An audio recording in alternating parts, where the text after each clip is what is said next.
afternoon. I'm Brett Putton at the 5 East Downey Place studio with the very special guest, Justin Buchanan Nettlebeck. Hey guys, thanks for having me, man. Of course. Please introduce yourself to the listeners and viewers and basically tell them about your background. Okay, my name is Justin. I was so lucky to get to know Brett through working in radio. How much of my background do you want? Because I will not stop talking once I start, so. Hey man. How deep we want to go here? You want to talk about my radio background? Yeah, go ahead. Whatever you're comfortable with.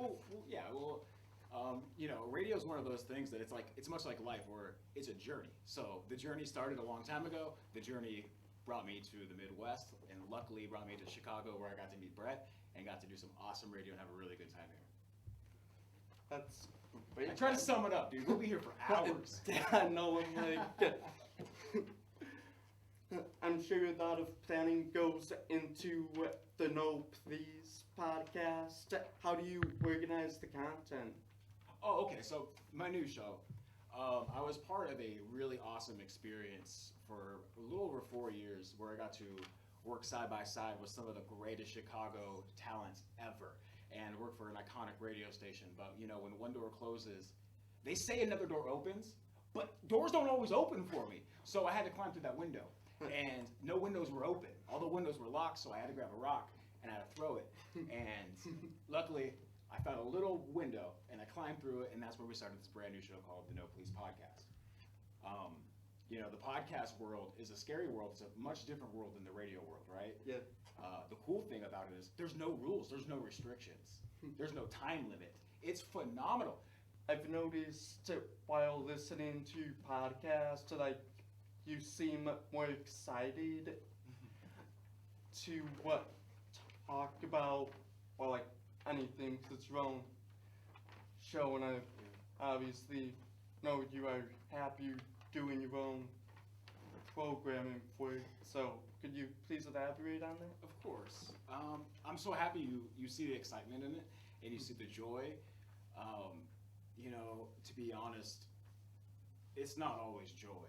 And what you're seeing is you're seeing something, you're seeing growth. What you're seeing is I lost what I put a lot of my self-worth into, and then I felt like I didn't have a place in this world. And so what you're experiencing, what you're hearing on the No Please podcast is you're hearing me get back to my passion, get back to what drives me, get back to what I really feel is my purpose in life.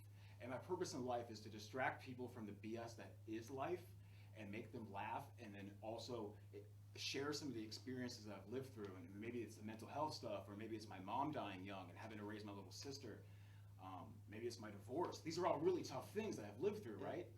And so I didn't have an outlet to share those things, and that's how I heal. And that's what I've used radio for all these years, and that's why I've been so blessed, I feel like, to have some connections with people, much like with you, is just sharing this real life stuff. And so what you're hearing, that excitement you're hearing, is you're hearing me be able to find myself again. I am so happy to be able to have this outlet. And the No Please podcast is found anywhere and everywhere podcasts are found. And unfortunately, podcasts don't pay anything, right? Yeah. And so I had to start a Patreon in order to fund the podcast. And so that's how all that went down. And I don't know if I answered your question, but I am excited for it. And I think it's because, when you don't really understand what you have until sometimes it's gone. And I loved what I do for life. I don't even call it a living. I call it life. And I'm just happy to be back doing it. And also what's really, what you hear there is you hear pride, right? Yeah. You know how happy you are to be part of this awesome show, right? Yeah. Every time you speak on it, you smile ear to ear. I have that same passion, and I want everyone to have that. So I'm so thankful that you felt that through the podcast, because we're only a couple episodes in, because that means the world to me. So thank you. This is later on the sheet, but since you mentioned your Patreon, I'll just skip that. How is the Patreon doing with the uncensored shows, and do those have more traction compared to the regular one, or are they at the same? That's a great question. Right. So I think what you're getting to is a lot of the podcasts that you'll find of the No Please podcast, the episodes are going to be clean. They're going to be pretty much what you'd expect from me on the radio, right? And it's because I still want to be there for the moms and the kids that I built these connections with over all the years.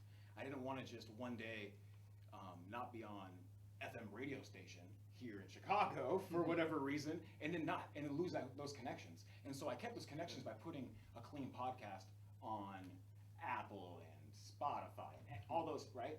And so the Patreon is another spin. The Patreon is still clean, but if I do cuss or if there's audio that cusses, I try to bleep it out as much as possible. Yeah.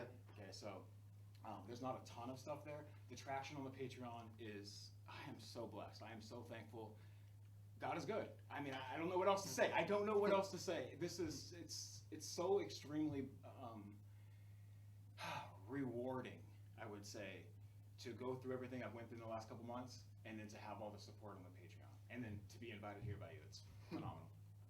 I'm just happy to have you as my first official interview guest. Well, dude, this is my first official interview too. Yeah. Yes, we both having a once in a lifetime experience. I'll never forget this. Neither will I. How did you come up with the name for the podcast? Like, I know it's called the No Please podcast, but how did you come up with the name? No Please, it's really simple. I found myself saying no thanks to a lot in life. And it was because my focus was on things that ended up not really driving me. And so let's say you invited me here, right? Yeah. Man, there's so many times in my life I'm like, no please, no please, no please. And just put myself in this little box, right? And then also I found myself going through a lot of experiences where I felt powerless. I couldn't do anything. My voice wasn't heard. It didn't matter. And then I just wanted to say no please to dealing with putting myself in those kind of situations. And I want to be polite about it. That's why the please is there, right? Yeah. So when you work for a guy who doesn't allow you to say the word pickles, but he's 2 steps away from the glass window that you're working behind, at some point you go, I can't wait to talk about this, dude. This is crazy. Well, now I'm able to talk about it. Yeah. And so what's happening is maybe I'm hanging out with the family or having dinner, and I'll have this memory of something that cracks me up that I find so funny. And again, if you listen to that episode where I do talk about that boss who wouldn't allow us to say the word pickles, I do it with love. Because we all have our weird things, but like that's one of those things. Like, yo, I'm a radio host. I'm trying to connect with people, and you're putting restrictions on me, like the word pickles. And so when you talk about like, why am I so excited and the difference between the freedom, it's because I can say pickles, like pickles, and I can hit fart sound effects. You know, you have no idea how many people in the corporate world in suits at the very top of radio stations have said farts aren't funny. I beg your pardon, man. I'm sorry, dude. That's not true. Farts will always be funny. Timing is everything. You don't want to overdo it, but you know. Yeah. Come on, man. Pickles of all things. Like pickles. But though, like think about it. What odd thing do you not like in life? Because I'm a weirdo with hands. For instance, you just invited me to go use the subway bathroom, right? And you were so kind. You walked me all the way over there. You knew I needed to use the restroom. And it was tough for me to go, nah, I'm good. The truth is, I don't like to touch germs, man. And so I'd rather touch your guys' germs at this bathroom than the subway bathroom. I don't know why. So that's my weird thing. He doesn't like the word pickles. I don't like germs. So. Do you feel that uploading one episode per week works better for you compared to doing something daily? No. No. So I started, this whole radio thing started with comedy, and it started with podcasting before I even got into radio. And with comedy, it's just like with anything else, the more you do something, the better you get at it. Yeah. And so I loved going into the radio station and doing radio every single day because I got better and better and better and better and better and better and better. And then things grow. And I'm addicted to progress. And you know this, you have to listen to yourself on the show, right? There's little things you'll pick up and you go, ugh, you'll get the icks. But then it's kind of like your golf game, if you're a golfer, where you get driven to get better at it. And so that's what I did, is I would listen to the shows and I'd go, hey man, I gotta get better, I gotta do this, or I gotta delivery better on the jokes and stuff like that. That makes sense. So, you're asking about the once a week thing? Well, yeah, like, do you think it works better for you No. that way, or? I don't think it works better. I just think that that's the platform. And right now we're trying to roll into this and do it smart. Mhm. You know, as you know, man, nothing great comes easy, right? And nothing happens overnight. And so what I'm trying to do is do something I've never done before. Be smart. Be business smart. Literally think about the business. So No Please isn't just a podcast. It's not just a show. Yeah. It doesn't just represent me. It's a brand. It's a lifestyle. And so I'm trying to build that brand, trying to build that positivity brand. And so it's going to take time. So right now you're getting a couple episodes, and I feel a lot of pressure. I'm glad you bring this up because there's been a lot of guilt of not putting out content every single day, where I've had to fight myself on it. And then it's interesting you bring this up, Brett. I'm going to get vulnerable for a second. I'm still a little rusty. You know, I went months without doing it, and so I don't feel good at it. And so right now we are getting the best I can, the best product I can put out to represent the brand I'm trying to create. That makes perfect sense. Cut that! Cut that vulnerability! Hey man, I don't judge.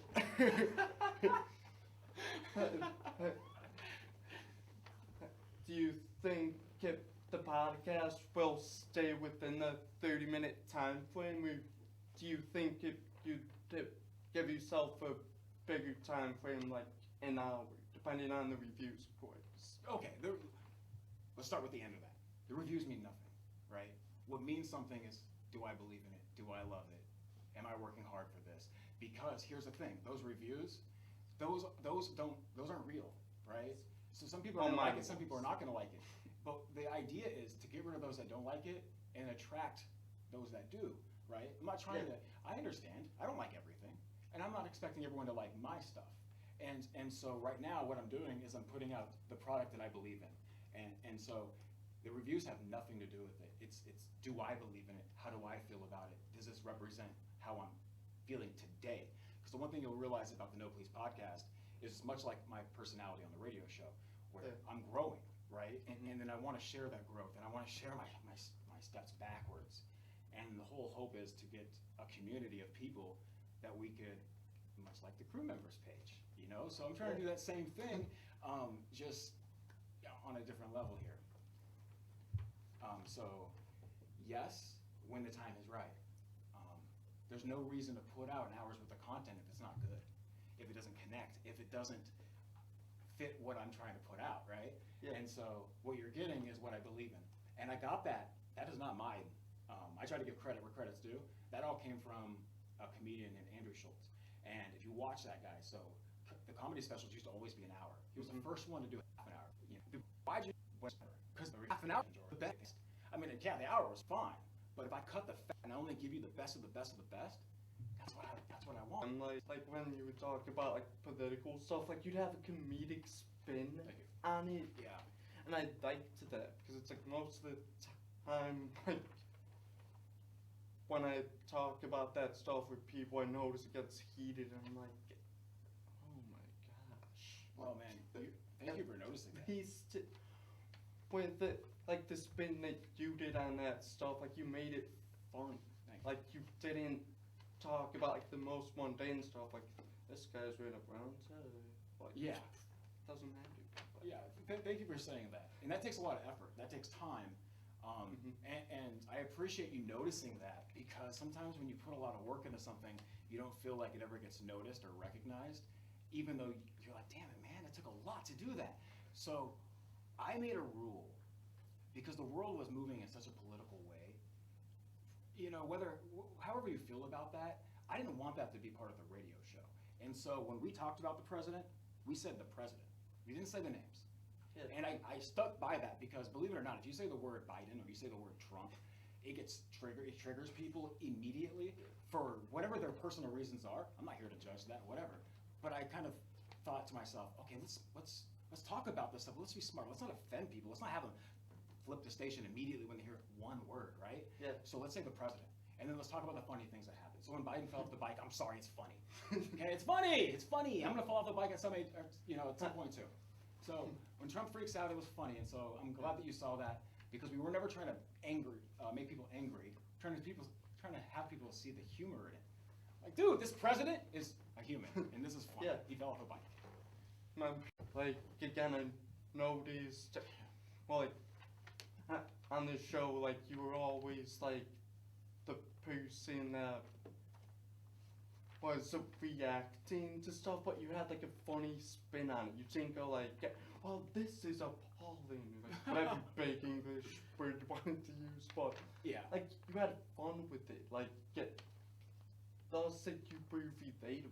Like, Thanks, before I found the show, I mainly listened to, like, 94.7, 95.9, because I'm like, I liked the music, but then I felt like the host were like, yeah, they're all right, I guess, but... Yeah, well, I'm only as good as my teammates. And I worked with amazing people, and we had a great opportunity to have the possibility to make connections with listeners like you. And so, blessed. I mean, super blessed.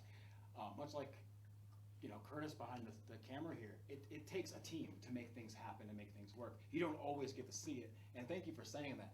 I appreciate that. A lot of people give me a lot of love on that, and it means the world to me, but none of that would have been ever possible without Brian. Brian played the straight guy for so long, and it gave me the possibility to shine, and it gave me the possibility to be funny, because Brian is just as funny, if not funnier, but we both can't sit there and riff because it's just two dudes talking in the backyard.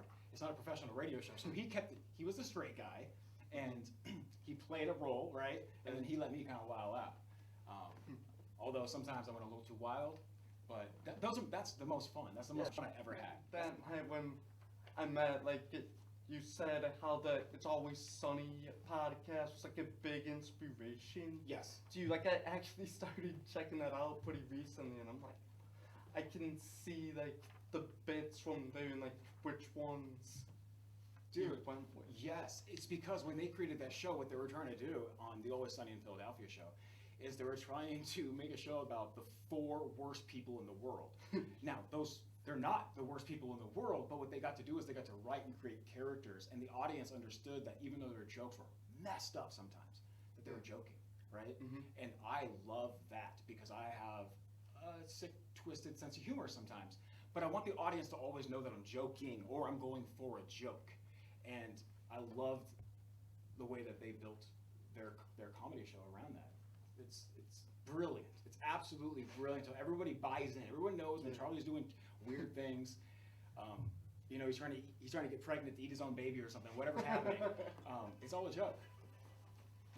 What kinds of people would you want to work with if you could, like, basically have access to everybody you have ever worked with in, like, the line of podcasting and radio? Like, who would you pick, like, for your roster, metaphorically? Oh, anybody and everybody. Right now, the main show is going to be, I'm going to be hosting the show. I will be bringing people on. Again, it all goes back to wanting to be able to control the product and control the vibes that we put out. Again, you know, some of the podcasts you'll hear, I start playing a video and maybe making fun of a situation that's happening on this video that we're watching via the podcast. And then you'll watch me grow through that, and then I'll change, my heart will change.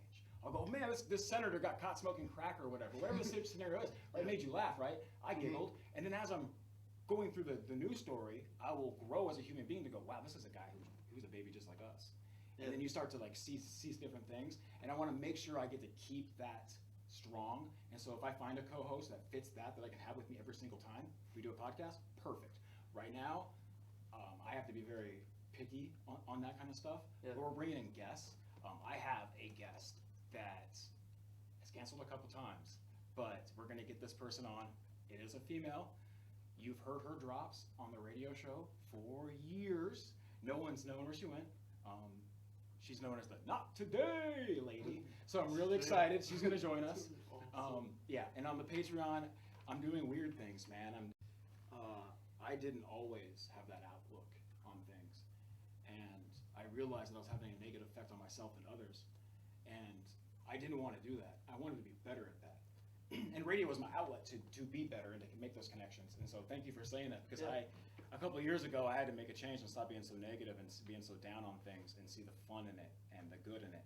You know, if you listen to the radio show, I've made so many jokes about my mom. But, you know, yes, my mom was an alcoholic, a drug addict. Uh-huh. My mom wasn't around. My mom dipped as soon as I was born, in and out of my life. She died at 40, and then I ended up having to raise my little sister, who was 13. And I was in a fresh marriage, and I let those hurt feelings and those confused feelings, because I didn't seek help, come out as negativity on the air, right? Yeah. And then I started realizing what I was doing, and then I made an adjustment, because, you know, in reality, my mom did the best that she could do with what she had, and I don't want to make anyone feel bad. And I think that there's some positivity and there's a lot of connection with people who had a situation like that. Maybe they're that mom, like my mom. Or maybe they're a kid like me who grew up with a mom like that. Yeah. So I found more power in finding positivity in it than going, damn, dude, Christmas has sucked. You know? But in reality, Christmases didn't suck. Christmases were awesome in the trailer park. We call it the trailer hood.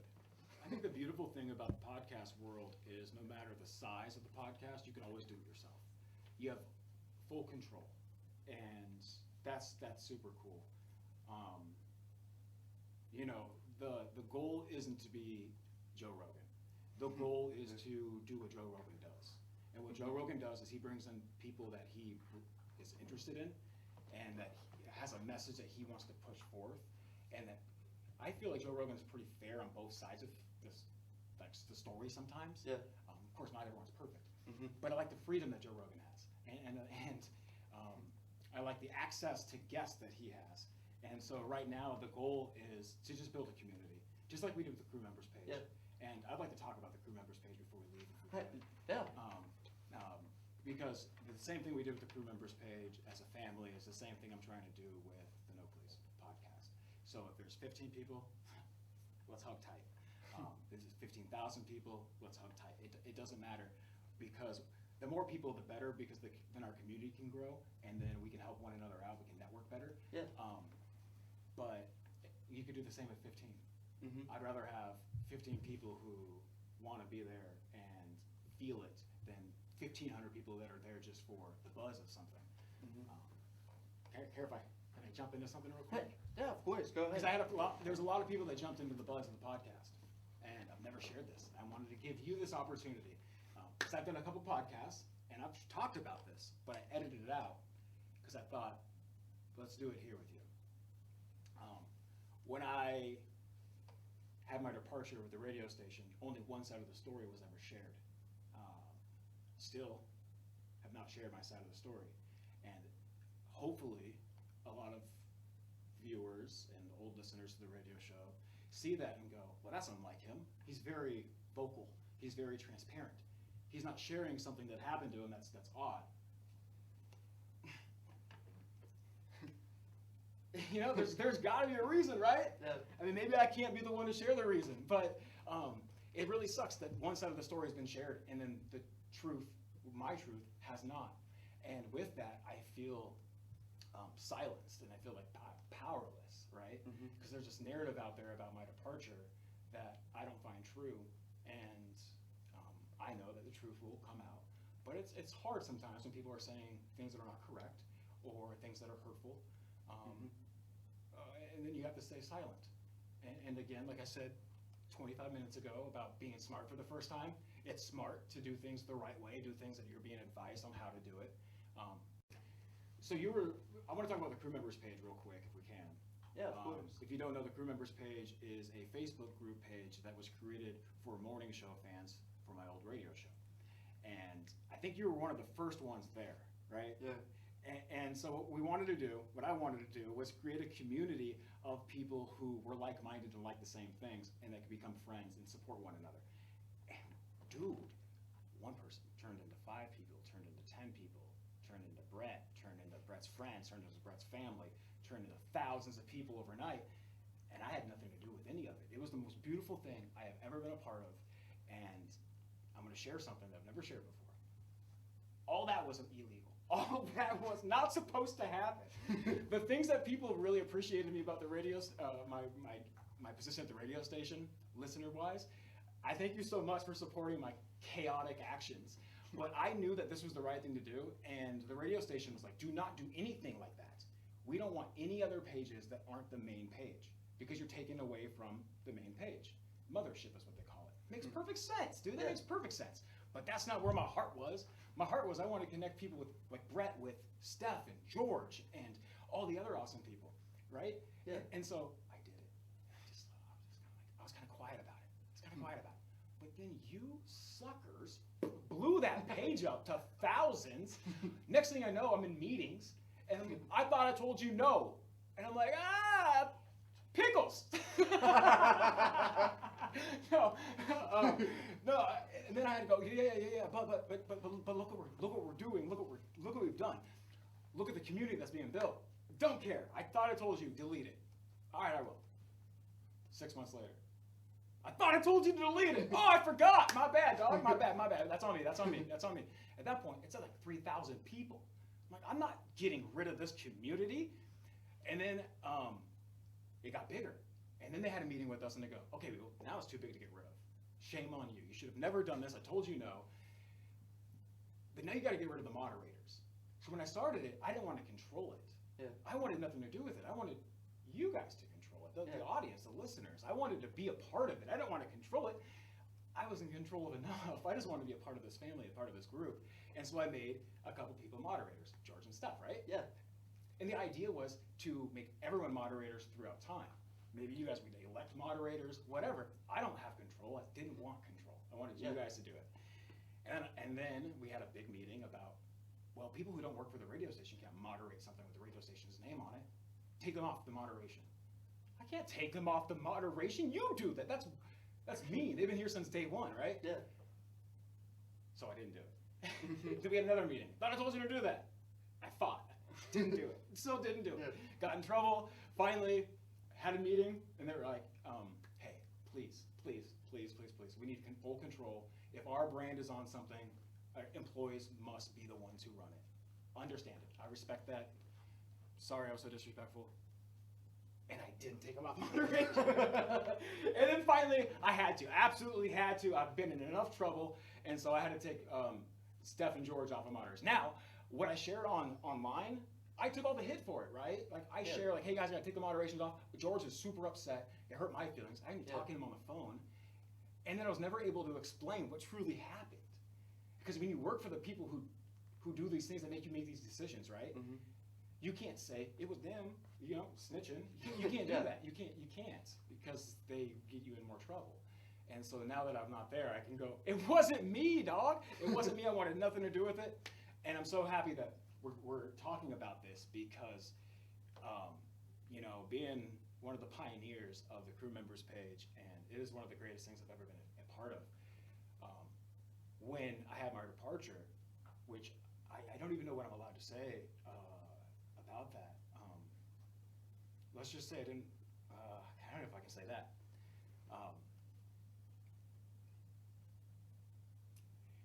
Let's say I felt forced out of the crew members page after things went down with the radio station. Mm-hmm. Again, I didn't get to share my side of the story. I saw all the love, I saw the passion, I saw you guys wilding out on that page when I first left, and that hurt my feelings, and I appreciate all the love and all the support. I don't ever want someone to show me the attention and then hurt somebody else in spite of me for anything. That's never the case, and so even though I was supposed to be silent, I did come out and say, I appreciate the love, please extend that love to everybody. I mean, you guys were very gracious, thank you so much. But you guys went a little crazy, right? And I couldn't at the time post on there because of everything that was going on at the station. And within a week of me being gone from the radio station, I get notified by Facebook saying that they're trying to take me off of the page. I can no longer be a part of this page. Well, I didn't want the first thing to happen, which led to this happening. And so I'm getting booted. Like, this doesn't seem right. This doesn't seem, the wrong thing is happening, and I'm gonna fight it like I've always fought everything. And I couldn't fight the crew members page. And so I get hit up a lot about how come we never posted the crew members page? How come we never, dude, my work email was still valid when my name was deleted off the Facebook page.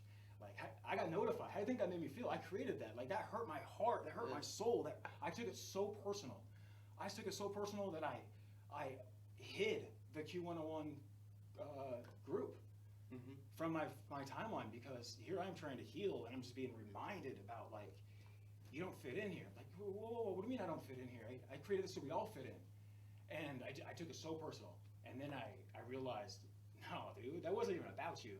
It wasn't even about me. It was about you guys. Because, I'm a human, man. You and I had a talk a while back about just trying to be better than you were yesterday, right? Yeah. I gotta be real.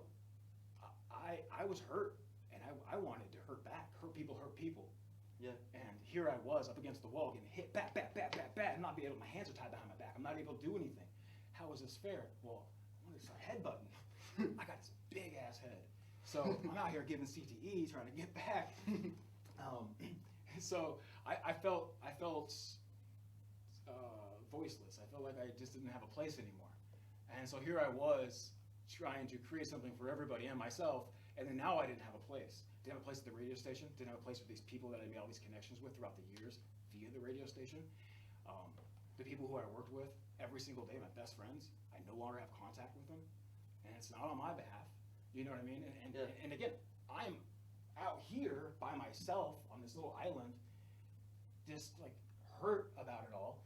And then I realized, don't take it so personal, because what I did, what I was a part of, was something so beautiful. And if I was able to do that once, I could do it again.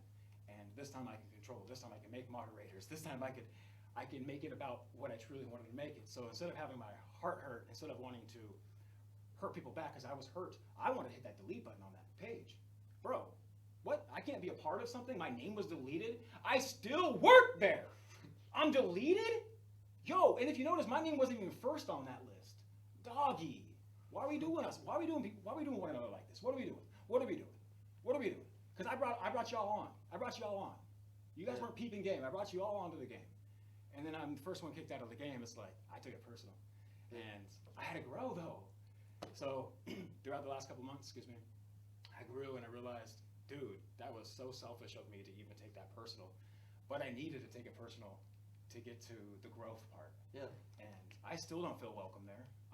Man, I love everybody there. I was so involved in connecting listeners with other listeners since day one.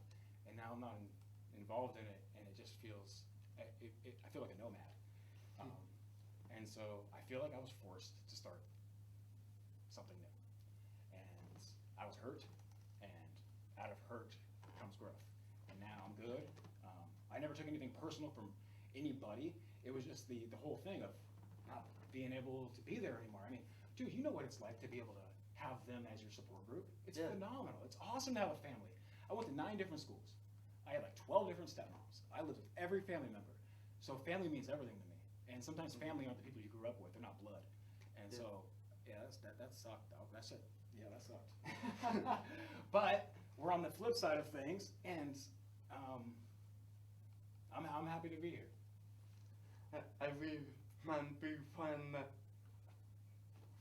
I decided to go to that meetup that night. Yeah. And it was my first time even going out to a radio meetup, and I'm like, well, I got nothing going on tonight, and it's all the way in London. I'm just an hour and a half from my place, but I really wanted to go out there so I could finally meet the guy I listened to on the morning show that I love. And that whole night, I know I've said this to you over messages 1,000 times and then some, but really, man, that night changed my life. And then the Q101 group, it's even when I go to events and now people that see me as this person that's famous or whatever, I'm just a guy, dude, No, they see you for you. They see you for who you are, and they like you for that. That's what's happening right there. Is now they're having, not all of us always get to control how people see us because of maybe the things we're born with, right? Or maybe it's the things we've lived through. And so it's really nice to be able to have these connections where people get to see you for you. What happened was, Brett, is people stopped judging the book by the cover, and they got to see a down dude, a good dude, a great human, and that's why you're connecting people. It's not that you're famous, because I'm like, really, if you become famous, I'll just be like, okay, I'm gonna move to an island. we lost it. And she's gone. Okay. We're losing sponsors like I'm losing teeth around here. No. What's famous is your personality. That's what people are attracted to. Your heart, your drive, who you are. That's what people are being friends with you for. And so I'm happy you drove an hour and a half or whatever it took to come out there, because I remember that day, and I've done thousands of those, and I remember that day. There's a couple I remember, and I remember your excitement and that concrete wall of a hug you gave from the very beginning. And you let me know it was your very first time. You didn't know anybody. Yeah. And dude, you connected with George and stuff like that. Yeah. And introduced you guys, and you've been a part of the group ever since. Yeah. Having you it gave me so much inspiration. Having you part of that group and part of that community has driven a lot. I mean, I know Curtis and everybody here can attest to that. Dude, you give such great energy. People want to be around you. Truthfully, you have full control of your life. No matter what you're going through, you have full control of your life. And so take control. You're taking control of yours. You're following your passion. Look at this, dude. This is so awesome. Like, this is so sick. I was so nervous coming in here. I almost canceled on you, dude. I almost ghosted your ass. I'm dead ass. I almost did. Hell yeah. I was like, nah, I don't. My tummy's doing weird things. I don't know if it's IBS. I don't know if it's Crohn's. I don't know if it's nerves. I don't know if it's true love. So I was like, but yeah. So thank you so much for having me. There's one thing that I need to do before we end this. You know, at the end of everyone's career, every legend, and it gross myself out. I'm only calling myself that just so I can make this skit work, because I do not see myself that way at all. But when you go to the UC, you see all the jerseys retired, right? You see all of them hanging. Well, I've had something with me for a couple of years that I've never worn. It's been given to me. And sometimes when you go through change, you got to get rid of the past to move on to the future. And I've been holding on to this thing with you in mind for all this time. And I'm so excited to finally be able to give this to you. I know how much that radio station means to you. I know it, dude. I know it, and I love it. I love radio. I love it more than anything. I've sacrificed so much of my life for radio, and not always good. And I see your passion, and I see your passion to want to work someday for that radio station. And I know that you're applying, and I know that you're trying, and you're trying, and you're trying, and you're trying. And like I just said, hard work doesn't always happen when you want it to, but if you keep hustling, someone will see it. So, fake it till you make it, right? Yeah. If you can't be on the roster, at least you can dress like one. Here's your official Q101 staff hoodie. Dude, I love this, man.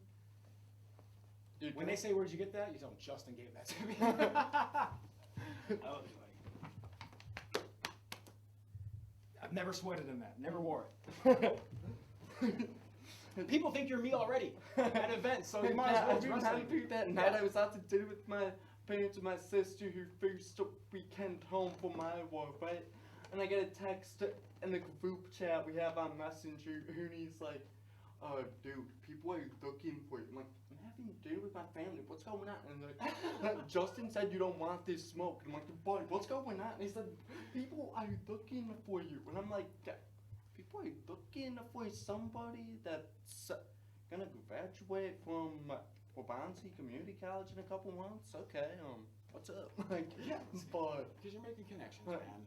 But really, man, I'm like, I just love everything that you were involved in. Like, thank you. That night at Halloween when I dressed up as me. You, I'm like, I was gonna dress up as Dracula, but then everyone was saying, dress up as Justin. Like, you know, I had to go to Great Clips and like just show them. You go, give me the Dr. Phil.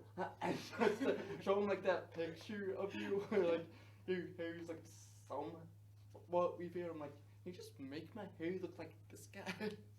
Yeah, that was wild. That was awesome. I mean, dude, another moment that I'll never forget is walking into that bar for that event and seeing you dressed as me with a name tag, and then my name was spelled backwards. Yeah, I was like, I dude. did it grand. Like, I'm like, I wanted to add. You know what hurt the most? What? How accurate it was. Also, how my girlfriend Steph was like, I thought that was you for real. You know, baby, I can spell my name. All right, I got the S's right. But yeah, man. Well, thank you for everything. Thank you for all the support. You know, thank you for this. This is so cool. All this is, you know, you've always been so gracious to me and very thankful. And stop that. Stop it. We're friends. This is a friendship. This is how things are. You support me. I want to support you back. And I thank you for letting me be your very first guest. It's a huge honor. It was so much fun. It's been really great watching you do your thing. I remember being so tired from the morning show, watching you and Curtis in your first episode, and your nerves, and you're flipping through, your thumbs were doing the twiddles, and then watching you progress through time. I was like, my boy's got this. You had it the first day. You were naturally the first day.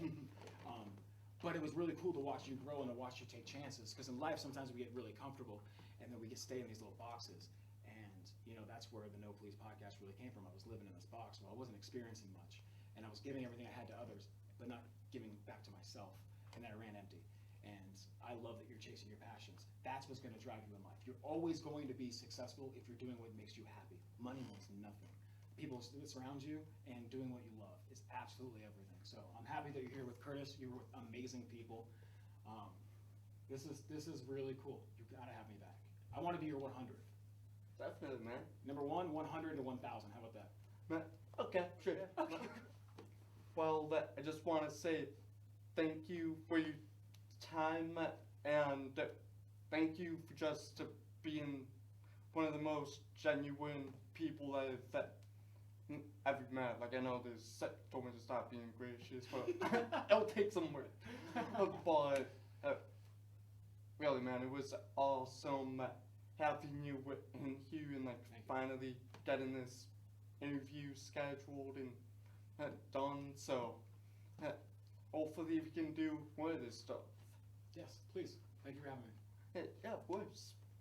You're always welcome here. And hey, man, if you ever want to be shown around Aurora, Curtis and I would be happy to show you around here. Ton of good coffee places too. Can I just say something real quick about Aurora? I was sleeping on Aurora. Listen, I'm new to the burbs. I'm a Palatine guy. What up, P-Town? Coming into Aurora, I was shocked. This is beautiful. You guys have rivers and bridges, and there's a farmer's market happening. The downtown looks like it's coming alive. I'll tell you what I'm doing. I'm going to start looking for places to rent in Aurora. I was shook. I didn't know that this happened. So thank you for having me, and thank you for letting me experience something new. I've been 45 minutes away from Aurora all this time, and I had no idea that there was so much awesome stuff here. So thank you for that. And can we end on a thumb wrestle? Yeah, shoot. It's been like 10 years or something, so you probably got... I just wanted an excuse to touch your hand. Ready? 1, 2, 3, 4. I declare a thumb war. 5, 6, 7, 8. Try to keep your thumb straight. Dude, you are so ripped. How do you have both thumbs? Oh, what, son? What? Oh, blip. Oh, dang! The Mike Tyson of thumb war. Good job, man. Thanks, man. Alrighty, dude. Be good. You sweaty. Rise and shine. Pour yourself a cup of coffee and tune in to Good Morning Aurora.